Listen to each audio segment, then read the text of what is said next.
Hi friends, இன்றைக்கி நம்ம பார்க்க போகிறது ஒரு சாம்பார் ரெசிபி தான். முருங்கைக்காய் உருளைக்கிழங்கு போட்டு சாம்பார். இது எப்படி பண்ணுறதுன்னு வீடியோக்குள்ளே போய் பார்க்கலாம் வாங்க. இன்னும் நீங்கள் மிச்சத்தில் சமையல் அண்ட் ஷாப்பிங் சேனலை சப்ஸ்கிரைப் பண்ணலையா? உடனே ரெட் கலர் பட்டனை கிளிக் பண்ணி சப்ஸ்கிரைப் பண்ணிக்கோங்க. கூடவே இருக்கிற பெல் ஐக்கானையும் கிளிக் பண்ணிக்கோங்க. உடனுக்குடன் அப்டேட்ஸ் உங்களை தேடி வருங்க. நம்ம சாம்பார் வைக்கிறதுக்காக 1 டம்ளர் துவரம்பருப்பு எடுத்து பாத்திரத்தில் சேர்த்துக்கிட்டேன். இதில் 1 டீஸ்பூன் மஞ்சத்தூளும் விளக்கெண்ணையும் கொஞ்சம் சேர்த்திக்கிறோம். ஸோ பருப்பு நல்லா ஈஸியாக வெந்து வரும். தேவைக்கேற்ப தண்ணி சேர்த்தி நான் அடுப்பில் வச்சுட்டேன். இப்போ இதை ஒரு மூடி போட்டு மூடி வச்சு வேக வைக்கலாம். பருப்பு வேகட்டும். இன்னொரு சைடு ஒரு கடாயில் ஒரு 2 கை அளவு சின்ன வெங்காயமும் ஒரு தக்காளியும் போட்டு எண்ணெய் சேர்த்தி வதக்கிட்டு இருக்கேன். இது நல்லா வதங்கி வரட்டும். சைடு பை சைடு நான் முருங்காவும் உருளைக்கிழங்கும் இந்த மாதிரி கட் பண்ணி எடுத்துக்கிட்டேன். கட் பண்ணி தண்ணியில் போட்டு வச்சுருக்கேன். சரி, இதுவும் ஒரு சைடு இருக்கட்டும். நம்ம வெங்காயம் தக்காளி வதக்கணும் இல்லையா, அது இப்போ வதங்கிருச்சு. நல்லா ஒரு வதக்கி விட்டுட்டு இந்த அடுப்பு ஆஃப் பண்ணிடுறேன். சைடு பை சைடு நான் மிக்ஸி ஜாரில் என்ன பண்ணிட்டேன்னா தேங்காவை கீத்து போட்டு இந்த மாதிரி வச்சுட்டேன். இதை அரைச்சி எடுத்துகிட்டு வந்துடுறேன். அடுத்து இன்றைக்கி பொரியலுக்கு பீன்ஸு சிறுபருப்பு போட்டு தான் பொரியல். ஸோ அதையும் ஒரு பாத்திரத்தில் அடுப்பில் வச்சாச்சு. ஒரு சைடு பருப்பும் வெந்துக்கிட்டு இருக்கு, இன்னொரு சைடு பாலும் நான் காய்ச்சிக்கிட்டு இருக்கேன். ஸோ இது வேகட்டும்.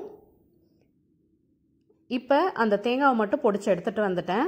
இப்போ வெங்காயம் அது கூட வதக்கி வச்சுருக்க வெங்காயம் தக்காளி ஆற வச்சு சேர்த்திட்டு கொஞ்சம் பெருங்காயத்தூள் சேர்த்திக்கிறேன். இது கூடவே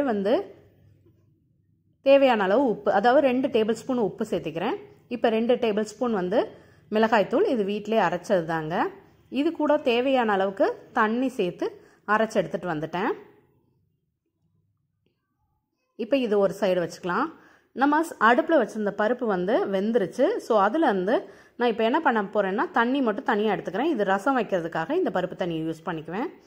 இப்போ அதே பாத்திரத்தில் முருங்காயும் உருளைக்கிழங்கும் சேர்த்திக்கிறேன். சேர்த்திட்டு இப்போ இதை என்ன பண்ண போகிறோன்னா கொஞ்சம் நேரம் வேக வைக்க போகிறோம்.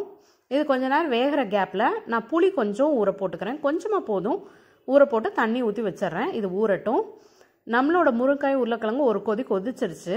ஒரு 2 நிமிஷம் கழித்து இதில் நான் அரைச்சி வச்சுருக்க விழுதை சேர்த்திக்கிறேங்க. 2 நிமிஷம் வரைக்கும் நல்லா கொதிக்க விட்டுருங்க காயை. அதுக்கப்புறம் இதை சேர்த்திக்கலாம்.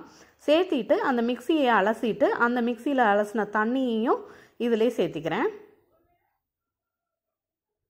இப்போ இதை நல்லா ஒரு கரண்டியை வச்சு நல்லா மிக்ஸ் பண்ணி விட்டுறலாம். சைட் பை சைடு நான் பொரியலும் பண்ணிட்டேன், பீன்ஸ் பொரியலும் பண்ணிட்டேன். அதுவும் ரெடி ஆயிடுச்சு. இப்போ குழம்பு கொஞ்ச நேரம் ஒரு 1/4 மணி நேரம் கொதித்த பிறகு ஒரு கடாயில் எண்ணெய் ஊற்றி கடுகு உளுந்தம் பருப்பு போட்டிருக்கேன். இது பொரிஞ்சோனையும் நம்ம கருவேப்பிலும் சேர்த்து தாளித்து இப்போ நம்ம இதை சாம்பாரில் சேர்த்திக்கலாம். இப்போ சாம்பாரில் சேர்த்தியாச்சு. சேர்த்தின பிறகு நான் புளி எடுத்து ஊற வச்சுருந்தேன் இல்லையா, அந்த இதுலேருந்து புளி தண்ணி எடுத்து அதையும் சேர்த்திக்கிட்டேன்.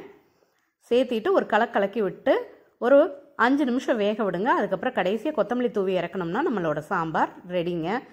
இந்த சாம்பார் இட்லி, தோசை, பொங்கல், சாதம் எல்லாத்துக்குமே பர்ஃபெக்ட் காம்பினேஷன். நீங்களும் ட்ரை பண்ணி பாருங்கள். ட்ரை பண்ணி பார்த்துட்டு எப்படி மறந்துடாமல் கமெண்ட் செக்ஷனில் கமெண்ட் பண்ணுங்கள். தேங்க்யூ.